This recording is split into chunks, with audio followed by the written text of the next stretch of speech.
Hi అండి. ఈరోజు నేను తలకాయ మాంసం పులుసు చేస్తున్నాను. ఎలా చేస్తున్నానో చూసేయండి. ముందుగానే స్టవ్ వెలిగించుకొని ఒక తపాలా పెట్టుకోవాలి. అందులో ఆయిల్ వేసుకోవాలి. ఆయిల్ బాగా హీట్ అయ్యేలోపు ఇదిగోండి తలకాయ కూర ఇలా ఉంటుంది. ఇందులోనే నమ్మినాలకిని కూడా వేశారు. ఆయిల్ బాగా హీట్ ఎక్కింది. ఉల్లిపాయలు పచ్చిమిర్చి కట్ చేసి పెట్టుకుని వేసుకోవాలి. ఇవి బాగా ఫ్రై చేసుకోవాలి. ఇదిగోండి తలకాయ కూరని నేను బాగా కడుక్కుంటున్నాను. 3 సార్లు కడగాలి. నమ్మినాలకిని కూడా వేశారు. ఇది తింటే బాగా బ్లడ్ వస్తుంది. ఉల్లిపాయలు బాగా వేగాయండి.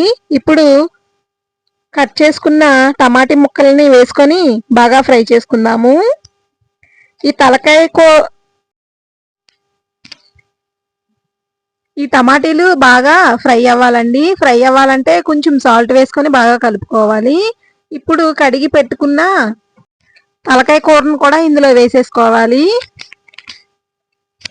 ఈ తలకాయ మాంసం పులుసు చాలా టేస్టీగా ఉంటుంది. మీరు కూడా ఇంట్లో ట్రై చేసి ఎలా వచ్చిందో కామెంట్ చేయండి. ఈ తలకాయ మాంసం వేసేసిన తర్వాత పసుపు వేసుకోవాలి. అలానే సాల్ట్ కూడా వేసుకోవాలి. వేసుకొని బాగా కలుపుకోవాలి.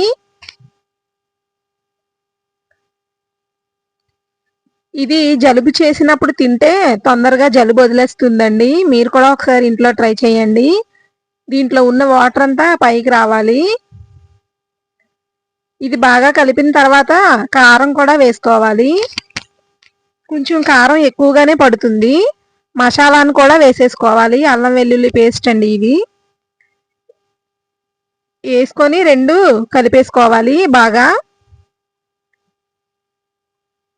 ఇది చాలా లేతగా ఉందండి తలకాయ మాంసం.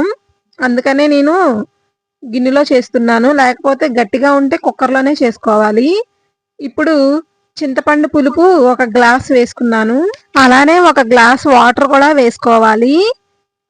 నేను అదొక గ్లాసు ఇదొక గ్లాసు 2 గ్లాసులు వాటర్ వేసినట్టు దీన్ని బాగా ఉడకనివ్వాలి. ఇదిగోండి ఇలా అవుతుంది ఉడికితే.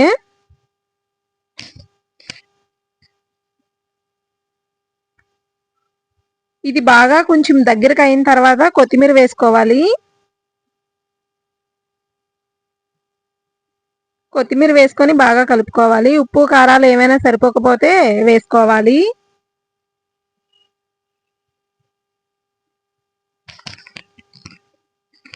ఇదిగోండి ఇలా ఉంటుంది.